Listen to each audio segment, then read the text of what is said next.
¿Sabías que el miedo más grande hoy no es a morir, sino llegar a una vejez sin tener los ahorros o el dinero que te sustente en esa parte de la vida?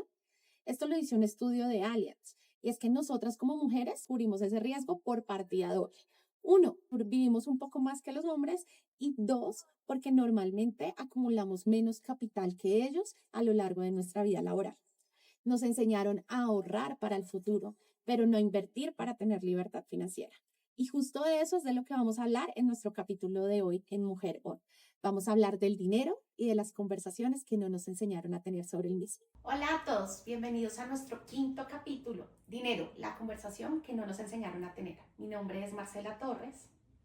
Lidia Wilches. Hola a todos, Diana Salamanca. Y yo soy Viviana Ballesteros y esto es Mujer On. Hay una frase que nos han enseñado por décadas, y es que en la mesa no se debe hablar de dinero. Nos hicieron creer también que la ambición financiera es poco elegante, o que no es tan chévere entre las mujeres, pero las cifras tristemente no demuestran lo mismo.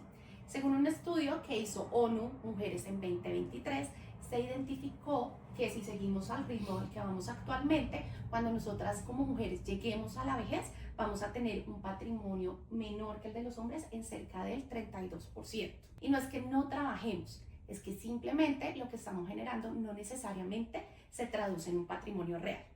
Y por eso hoy vamos a hablar de este tema tan importante en Mujer On.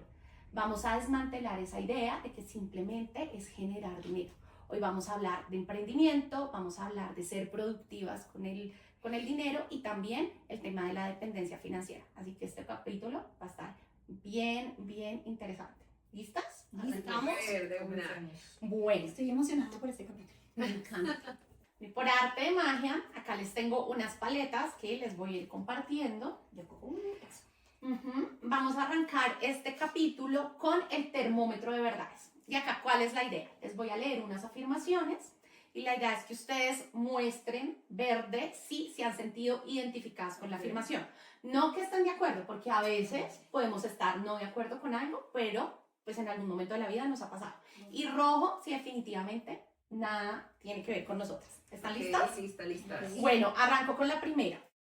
Hoy estoy construyendo riqueza real para mi futuro, no solo sosteniendo mi estilo de vida actual. Muy bien. Vamos con la segunda afirmación. ¿Alguna vez he dejado de negociar mi salario por miedo a parecer difícil o poco agradecida? ¿Alguna vez Sí, dijiste, no? señor. No, alguna vez, Esta está reveladora. Tengo total claridad de cuánto gano. Ojo, total. Claridad de cuánto gano, cuánto gasto y en qué se me va el dinero del mes. Como un punto medio. Muy bien. Yo no tenía esa claridad. Pero ahora sí, bien. La cuarta, mis decisiones financieras son completamente mías, sin influencia de mi pareja, mi familia o presión social. Yo creo que ahí hay un robo para mí. Porque no siempre vamos a tomar la decisión por uno solo, siempre vamos a tener que tener, si estamos casados, alguna inversión, entonces toca comentarla. Entonces, Bueno, ok, Bueno, es buen un buen punto. punto. Sí, Yo también Es un estoy buen en punto. un punto medio. listo. Y vámonos. Quisiera que fuera verde. La realidad es otra. Listo, y vámonos con la quinta afirmación, a ver cómo nos va. Si mañana pierdo mi ingreso principal, ¿puedo sostener mi vida al menos por 3 meses sin depender de nadie? Bueno, ¿Estamos bien? Estamos bien. espero que ustedes también hayan hecho la encuesta con nosotros y este espacio no es para juzgarnos, es el abrebocas de lo que vamos a conversar hoy. Porque esto es como estamos hoy. Ajá. ¿De dónde venimos? Es lo interesante. Exacto. Bueno, entonces arranquemos. Bueno, mi Lida, tú rompes el mito de que hay que elegir. Tú eres una alta ejecutiva, eres co-founder de una empresa de telecomunicaciones, además inviertes en finca raíz y pues muchas mujeres hoy están esperando como ese momento perfecto para invertir en su propia idea porque temen que, no sé, al soltar la rama de ese sueldo seguro, no sé, pueden como fallar. Entonces quiero preguntarte, en este mundo laboral en donde te exigen darlo todo, ¿cómo decides cuánta energía, tiempo y dinero inviertes en cada una de estas iniciativas y en este crecer en el trabajo y en cuánto construir tu legado sin perder la disciplina a ninguno de los dos? Pues mi Dianita, es una pregunta súper importante y te voy a contestar como en varias partes. Es que durante mucho tiempo yo pensé que tenía que escoger entre tener una carrera o tener unos proyectos de inversión o tener, digamos que, la creación de algo. Y esto es un mito que es muy peligroso y que nos meten a las mujeres. Y entonces cuando uno se mete en ese mito, uno dice, no, yo tengo que esperar el momento porque obviamente tengo que hacerlo bien, pero eso lo que hace es que postergues decisiones. Entonces yo lo que hice fue como hacer cosas en paralelo, ir haciendo cosas en paralelo. Pero también dejé de ver esto como temas diferentes, como caminos diferentes.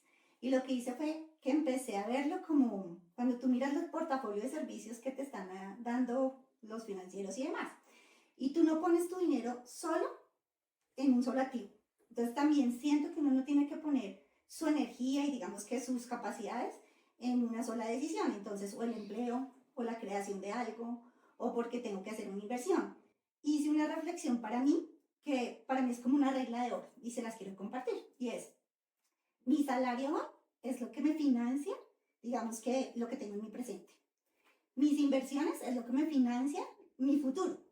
Y los emprendimientos o el emprendimiento que tengo es lo que me va a financiar el legado que quiero dejar. Yo lo que hago es que dedico entre el 60 y el 70% de mi energía y de mi tiempo en lo que hoy me está dando flujo, en lo que hoy me da cash, porque pues es lo que necesito. Un 30% o un 20% si es el 70%, en todo lo que yo tengo para construir, lo que quiero construir.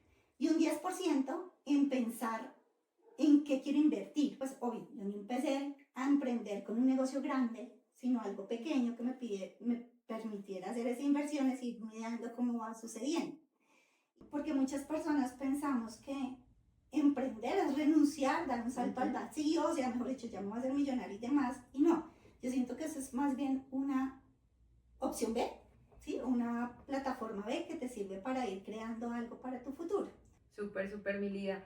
Bueno, tengo otra pregunta para ti. A nosotros nos enseñaron que cuidar pues como a cuidar el dinero, pero no necesariamente a multiplicarlo, ¿no? Entonces, como cuidar lo que tienes, pero hasta ahí. Y no lo que tú nos estás diciendo de, venga, no solo me quedo con lo seguro, sino pues cómo lo multiplico.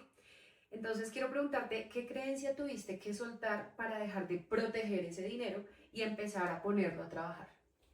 Pues mi Dianita, tú lo dices, o sea, yo creo que nosotros tenemos una creencia muy femenina y esto es de verdad muy femenino y es que cuando uno piensa en dinero es como no tocar el dinero, ¿sí? El dinero ahí va a estar.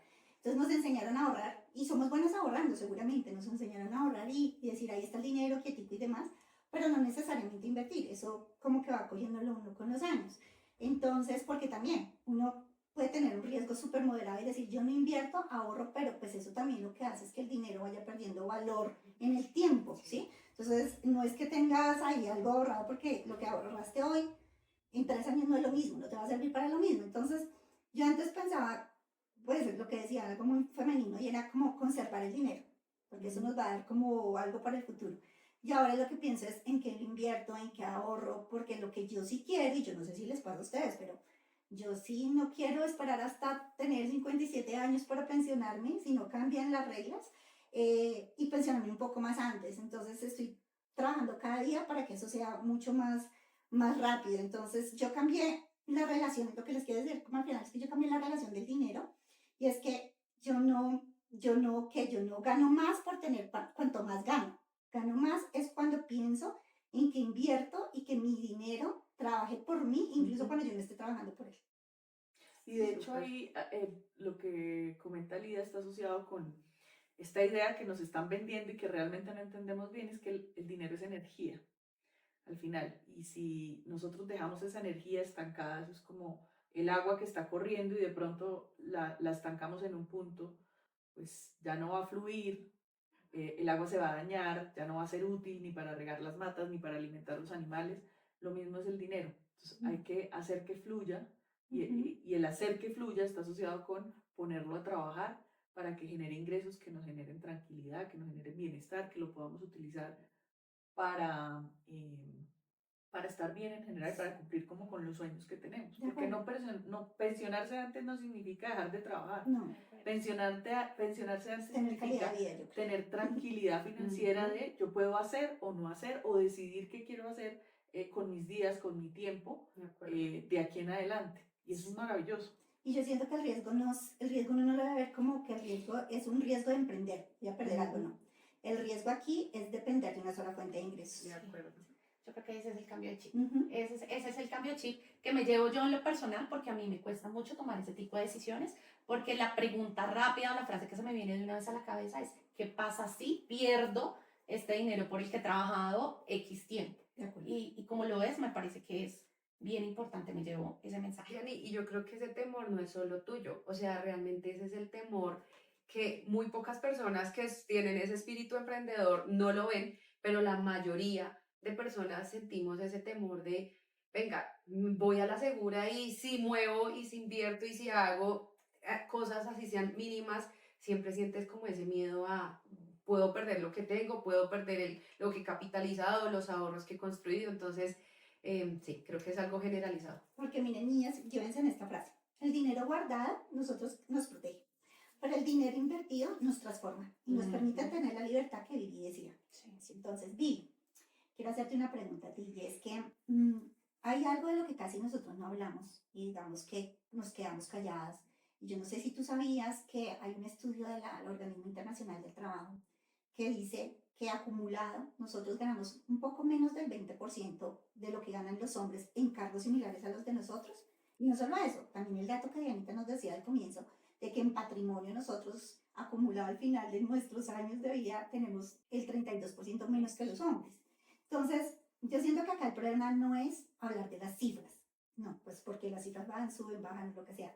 Aquí el problema es como ese efecto acumulado que tiene de lo que no pedimos, de lo que nos callamos. Porque pues silenciar es dejar la conversación neutra, pero también ese silencio nos cuesta, ¿sí? Entonces, mi pregunta es, en tu experiencia en los distintos puestos que has tenido, en los diferentes países, pues que has venido trabajando en diferentes industrias también y roles, ¿tú qué consideras que estamos dejando nosotros como mujeres sobre la mesa por no negociar, digamos, por no negociar más allá de un salario, ¿sí? Hablemos de, no negociamos bonos, pero tampoco negociamos equity, tampoco negociamos oportunidades. Entonces, ¿qué consideras tú que estamos dejando sobre la mesa? Estamos dejando muchas cosas sobre la mesa por varios paradigmas que traemos en la cabeza y que nos han enseñado. Lo que mencionábamos antes de una mujer, si está pidiendo más es ambiciosa versus un hombre, si está pidiendo más es un líder, es un negociador. Y eso lo tenemos como instaurado en nuestra cabeza y nos cuesta negociar. Pero hay un dato que me hubiera gustado conocer a los 20, que está asociado con esas cifras que estamos poniendo sobre la mesa hoy y que surgió a partir de un estudio de McKinsey que habla sobre la importancia de la primera negociación del primer salario que tenemos cuando nos empleamos, cuando estamos jóvenes. Y que si nosotros no sabemos negociar y no sabemos obtener como ese buen salario que nos merecemos por la carrera, por los conocimientos, por lo que sea que vayamos a aportar en ese primer trabajo, acumulado en nuestra vida laboral, sobre todo en las mujeres, puede estar o puede representar entre 1 y 1.5 millones de dólares en patrimonio al final de nuestra vida laboral. Perdidos. Y esto no es solo por el salario, porque si uno suma el salario, pues no le va a dar una cifra tan grande. Esto es por el efecto compuesto del dinero en el tiempo. Si lo ponemos a rendir, nada más con el interés compuesto de ponerlo en un CDT, ya tenemos una diferencia y una cifra enorme. Entonces, esto es muy importante para los jóvenes. Hay que aterrizar muy bien cuánto valemos, ponerle un objetivo, un sentido al dinero que queremos ganar, porque si no se va a ir en un saco roto y no lo vamos a gastar y por más que tengamos un salario súper alto, nunca se va a ver reflejado en lo que tenemos. Entonces, como tener un objetivo claro, saber para qué queremos el dinero y cuánto dinero queremos llegar a tener en el tiempo para poder tener esas negociaciones y esas conversaciones. Eso es una cosa. Pero en general sobre la mesa, y lo mencionaba Lida, estamos dejando bonos, equity. Cuando nos ofrecen equity ni siquiera entendemos eso qué significa, ¿sí? ¿Cuál es el cap table de la empresa? ¿Cómo está estructurada las acciones de la empresa? ¿Quiénes tienen acciones? Para saber si realmente una acción de una empresa va a valer algo en el futuro y representa algo para mí, es una inversión que quiero hacer. También está el tema del cargo. Nosotros a veces decimos, no, el cargo no importa, el cargo sí importa. Entonces, negociar tener un buen cargo es significativo porque en mi siguiente experiencia laboral, cuando vaya a entrar nuevamente al mercado laboral a buscar una oportunidad, el cargo anterior va a tener peso y va a claro. influir en a qué cargos, a qué posiciones o a qué roles puedo aspirar, pero además qué salario puedo aspirar a tener. Ujú. Entonces, son cosas que de pronto parecen pequeñas, pero que empiezan a sumar y a generar relevancia, que estamos dejando valor sobre la mesa que a futuro nos cuesta. Y hay otra cosa que una investigadora llamada Linda Backcook de Carnegie Mellon estudió durante muchos años, y es que los hombres negocian 4 veces mejor que las mujeres.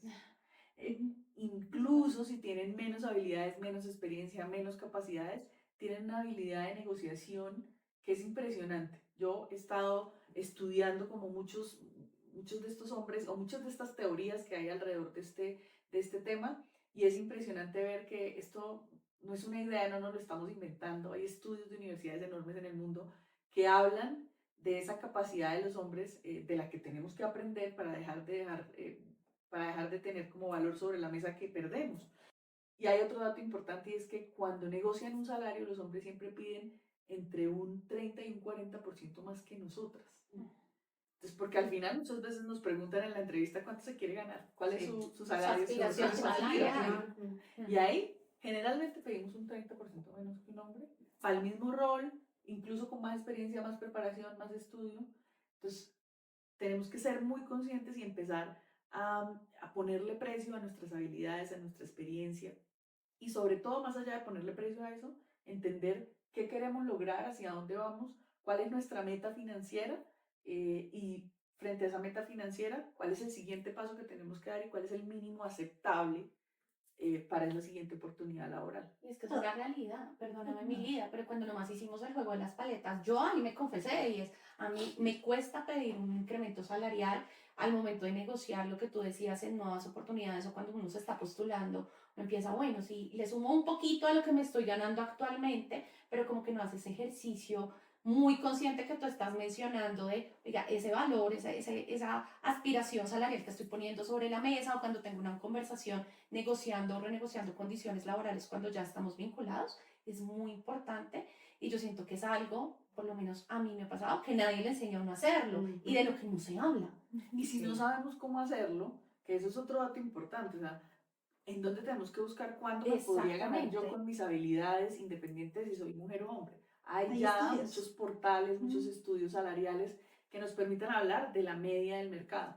Y esa media nos da cuenta de, ok, yo generalmente estoy por encima de la media en términos de mis resultados en mis pasados trabajos, entonces me debería estar ganando tanto. Entonces, ese puede ser un punto de partida. Hay muchas otras cosas que podemos hacer, pero ese puede ser un buen punto de partida. Digamos que esto que estás mencionando tú y que reforzó Dianita es súper importante, digamos que lo tengamos presente, porque de verdad que nosotros no lo sabemos manejar, yo creo, pues en general, pero creo que somos más las mujeres las que nos cuestionamos esto que los hombres, ¿sí? Entonces, viene mi siguiente pregunta muy encadenada en esto, y es, ¿cómo nosotros pasamos de sentir que, digamos, nos están haciendo un favor? De hecho, tú le estabas diciendo ahorita, y a mí me pasó muchas veces también, yo sentía que me ofrecían algo y yo decía, uy, no, qué bien, me están teniendo en cuenta para esto, aunque el salario no representara el esfuerzo tan grande que iba a tener este nuevo cambio, ¿cierto? Entonces uno siente que es un favor, y entonces cómo empieza uno a entender que esto no es un favor, sino que uno tiene que empezar a negociar bien sin subestimar lo que uno ha hecho, su trayectoria, sus conocimientos, sus experiencias, lo que voy a aportar en la compañía. Entonces, teniendo en cuenta esto, Vivi, ¿tú cómo consideras que por dónde podemos empezar para cambiar esta historia? O sea, hay estudios como tú dices, pero ¿qué otra cosa podemos hacer nosotros enseñarle a nuestro público de por dónde pueden empezar para que no se sienta un favor, sino que se sienta que estoy pidiendo lo que es justo porque es lo que yo valgo? Ok, yo creo que hemos venido hablando del tema, pero hay un punto importante, y es partir de hacer conciencia de eso. Lo que decía Dianita hace un rato, le cuesta entrar a negociar, entonces el salario que le ofrezcan está bien, como que no es una conversación fácil de tener. Y esto nos pasa a nosotras ya que tenemos mucha experiencia en el ámbito laboral, pero a los jóvenes, imagínense, su primera experiencia laboral, entonces como me están haciendo un favor de poderme dejar trabajar acá. Y eso está mal, porque hay una educación, un esfuerzo previo que se hizo incluso cuando no se tiene experiencia laboral que vale. Claro. Y que nosotros tenemos que ser capaces de ponerle un precio. Entonces pienso que lo primero es hacer conciencia de si tenemos ese problema a la hora de negociar y luego qué estamos dejando sobre la mesa, pero cómo lo calculo. Entonces, si no tengo experiencia laboral, hacer como revisar cuáles son los estudios de mercado, revisar para esa empresa qué tan importante es el rol al que yo estoy aplicando, cómo le pega al core del negocio, en términos de las personas que ya tenemos experiencia. Entonces, en mi trabajo pasado, hacer una revisión concienzuda o en el trabajo actual, cuánto dinero yo le estoy generando a la empresa, y no como una percepción, sino con los números, hacer cuentas de, ok, yo trabajé en estos proyectos y mi aporte le generó tantos ingresos adicionales O a la ahorró. compañía, o le O ahorró ahorró. tanto dinero a la compañía. Y eso me permite de alguna manera identificar cuál es mi valor en el mercado laboral. Eso creo que puede ser como un punto de partida. Y luego empezar a entender nuestras emociones. Hemos venido hablando de varios temas en el podcast que dan cuenta de que nuestras emociones muchas veces como que direccionan el camino y las decisiones que tomamos. Y la emoción a veces no es una buena consejera. Sí. Entonces, tener como esa autoconciencia de nuestras emociones versus la realidad, versus los números, versus los hechos, creo que es fundamental a la hora de dejar de pensar que los empleadores nos hacen un favor. Esto es un negocio, para las empresas es un negocio. Nosotros no les estamos haciendo un favor a las empresas cuando nos empleamos, pero ellos tampoco, es un gana-gana, y la negociación tiene que ser un gana-gana. Les cuento que yo en un curso en la maestría, que era la clase de negociación, yo siempre he sido muy agresiva en muchos aspectos, y en la negociación pues más aún, al menos lo era en ese momento. Y en esa clase yo llegué con toda, ultra preparada, dispuesta a llevármelo todo. Y efectivamente la contraparte, pues digamos que se dejó quitar como todo el valor que había sobre la mesa. Yo al final del ejercicio estoy feliz, ¿no? O sea, aquí ya, Gané. mejor Gané. dicho, la mejor de la clase. Cuando se cierra y nos dan el feedback, fue como, o sea, las personas que se llevaron todo el valor sobre la mesa y que dejaron a la contraparte perdiendo, no están entendiendo qué es la negociación. Sí, no negociar. No negociar. Fueron a atacar a la contraparte porque tenían información, porque tenían el sartén por el mango de alguna manera, porque iban mejor preparados, pero no supieron negociar. Entonces, eso fue como un cachetadón, y a partir de ahí, aprender de negociación fue como una obsesión para mí. ¿Cómo genero valor para las dos partes? Para que haya una relación a futuro. Sí, Porque si no, la otra parte va a pensar, este fue el primero que me robó o me tumbó. Oportunista. No es una relación a largo plazo. eso no dura. Exactamente. Entonces, esa parte de la negociación es súper interesante, y hay teoría, hay información alrededor del tema que vale la pena indagar y como consumir. Oiga, Vivi, todo lo que usted ha dicho lo conecto también, de hecho, con nuestro episodio anterior.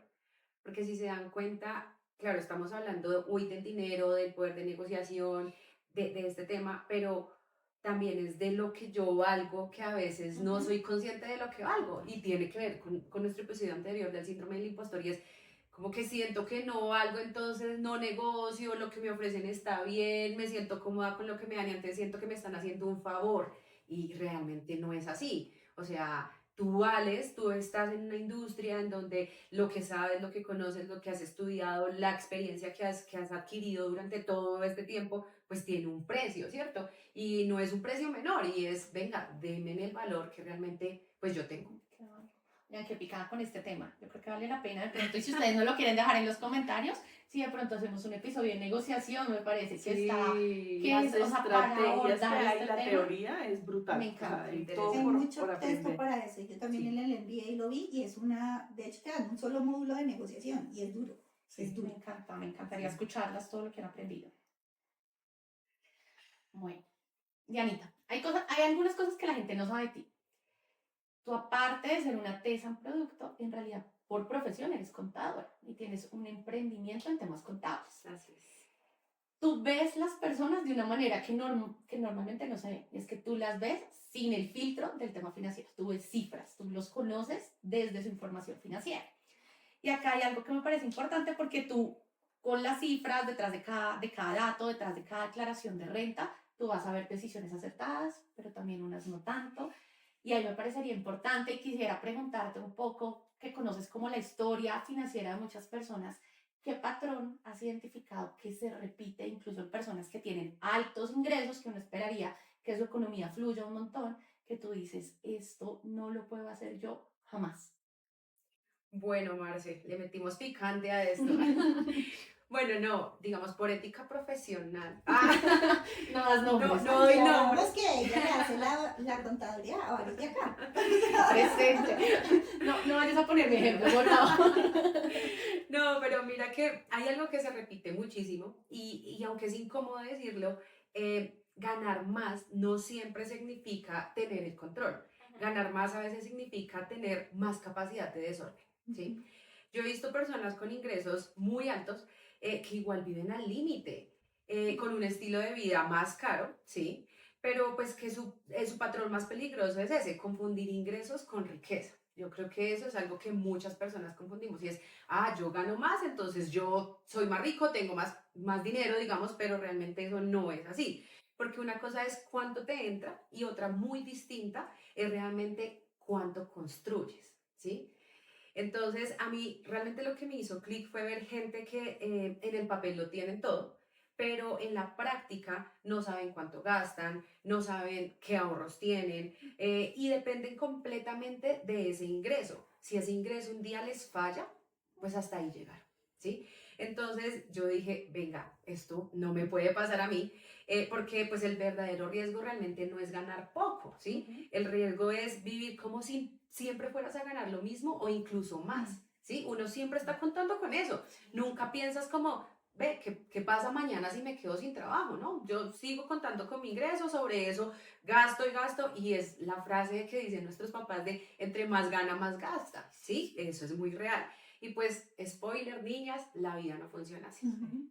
Y de hecho, me siento completamente identificada, porque tengo que decir que yo hice parte de ese porcentaje de personas que tenían un salario alto y afortunadamente, pues en la vida laboral me ha ido bien, pero gastaba sin control, sin ninguna planeación financiera, y por eso cuando estábamos en el ejercicio de las paleticas les dije, o sea, hoy tengo control Es y la sé, Viviana de hoy, pero la de antes. pero la de hace 10 años, sobre todo después de mi divorcio, un desastre. O sea, no tenía ni idea de cuánto entraba, cuánto salía, ganando bien. Y todo el mundo me veía así, incluso en mi casa, como no, si ya debe tener un montón de ahorros, inversiones. Y ahí, cuando uno está más vulnerable, empieza también además a tomar malas decisiones y entra en, en Un un círculo. círculo que lo envuelve, No lo envuelve virtuoso, hasta que no se quizás. da cuenta que está endeudado, Ujú. que perdió plata, que no tiene los 3 meses para vivir sin preocuparse y se fue pucha. Y además que tiene 40 o que tiene 35, que tiene 30, lo que sea, la edad que sea, y que ya no tiene tanto tiempo para recuperarse. Entonces, me identifico completamente. Pues yo digamos que con lo que tú estás diciendo, Dianita, y con la frase que decías, y porque le pasa a uno, siempre le dicen, entre uno más gasta, más gana, entre uno más gana, más gasta. Y es verdad, o sea, uno cuando se ganaba 1.000.000 de pesos o 2 millones cuando empezó su carrera, le rendía la plata. Y vivías con Vivía- eso, vivía perfecto. bien. Y te sobraba y la ahorrabas. Época universitaria, Más o salías menos. a rumbear todo y te alcanzaba. Pero cuando comienzas a ganar más, comienzas a gastar más y a gastar más y no te das cuenta. Yo, en mi caso, digamos que contrarrestando un poquito lo de Vivi, yo en mi caso siempre he sabido como lo que me gano y lo que me gasto. O sea, digamos que yo sí he sido juiciosa en esos temas. De hecho, aquí algo, yo digamos que cuando cumplí 25 años, 26 años, dije voy a comprar mi apartamento. Y compré mi apartamento con mis ahorros. A mí no me gusta endeudarme, a mí no me gusta deberle plata a nadie. Entonces yo decía, voy a comprar mi apartamento con lo que me alcance. Digamos que es así, pero no es el ejercicio de todos, ¿sí? O sea, yo tengo 2 hermanas a las que amo y una de ellas es no tan financieramente responsable. Entonces, a ella sí diría a mis sobrinos que ella gasta más de lo que gana. Y si es así, entonces uno tiene que comenzar a aprender cuánto gana, cuánto gasta y esos gastos hormigas que uno no ve son los que se comen todo. Entonces, un buen capítulo este. Duro, sí. Mi Dianita, ya nos contaste una red flag importante, ¿no? Y es, no soy tan consciente de lo que gano y me le mido a gastarme casi que por parejo lo que me estoy ganando. ¿Qué otra red flag has identificado tú como en todos esos procesos de revisión? Y sobre todo, dinos, tú que eres experta contable, ¿qué cosa podemos aplicar que sea rápida? Que si vemos, oiga, estoy en momento de crisis ya como con el agua hasta acá, puede ayudarnos a salir rápidamente de problemas. Bueno, mi Dani, sí, en efecto, pues las red flags financieras no siempre se ven en números. Muchas veces incluso las sientes, ¿sí? Por ejemplo, te da ansiedad revisar tu cuenta. Estás con eso de a toda hora quiero revisar qué saldo tengo, cuando tengo disponible me quedan 100.000, me consignaron. Que tu día feliz es cuando Entonces, pagan la nómina. Exacto, o sea, es esa ansiedad por estar revisando tu cuenta bancaria. Segunda red flag mortal, pagas una deuda con otra. Eso lo hace mucha gente y sobre todo con tarjetas de crédito. Tienen 5 tarjetas de crédito y de una sacan el cupo para pagar la otra y eso es brutal, eso es un círculo vicioso terrible. Además, están pagando de los intereses más altos de la industria. Entonces, pues es increíble. Tercero, dices, este mes me organizo todos los meses. O sea, todo es como hoy no hago dieta, mañana sí, es la misma. Este mes sí me organizo, lo prometo, este mes sí, y lo haces igual todos los meses. Exacto. Sí. Otra es, no sabes cuánto necesitas realmente para vivir, ¿sí? Entonces, como que así como recibes se te va, pero realmente no sabes qué es lo estrictamente necesario para vivir y qué es lo que te gastas en otras cosas, entretenimiento, gastos hormigas o cosas innecesarias, ¿sí? Y la más peligrosa, ganas bien, pero sientes que nunca te alcanza, ¿sí? Siempre estás colgado, siempre estás alcanzado, este mes no me alcanzó, no me alcanza, siempre vives colgado. Entonces, esto ya es una alerta clarísima. Ahora, el problema es que la gente cree que necesita hacer un cambio gigante y no, realmente no. El movimiento más poderoso es muy simple y nadie lo quiere hacer y es mirar de frente tus números sin maquillarlos. No hagamos la de Betty la Fea. Y es literal, siéntate y entiende cuánto te entra, cuánto sale y en qué se está yendo tu dinero. Eso es algo muy sencillo y hoy la tecnología es maravillosa y tenemos aplicaciones en donde tú puedes ir cargando y él te distribuye en qué estás usando, en qué estás gastando. De hecho, las mismas aplicaciones de los bancos ya tienen esos temas que te permiten saber en qué te estás gastando tu dinero, ¿sí? Entonces siento que sí es muy importante saber, venga, de lo que yo tengo realmente, en qué me lo estoy gastando y hacer un alto en el camino, como venga, si estoy invirtiendo, si estoy gastando como en lo que requiero pues para vivir o se me está yendo esto en compras innecesarias, en gastos que no requiero en este momento, estoy gastando de más en unas cosas de entretenimiento, otras cosas que claramente pues para eso uno trabaja y también no se trata de, no, pues no me gasto nada, no vivo, no disfruto, no. Pero es cómo te organizas y de todo el ingreso que estás teniendo, cuánto estás ahorrando y cuánto estás construyendo para tu futuro, ¿sí? Entonces, pues nada, yo creo que finalmente hay como una pregunta incómoda que les dejo ahí para que la piensen y es, si hoy ganaran el doble, ¿realmente cambiaría algo o solo gastarían más?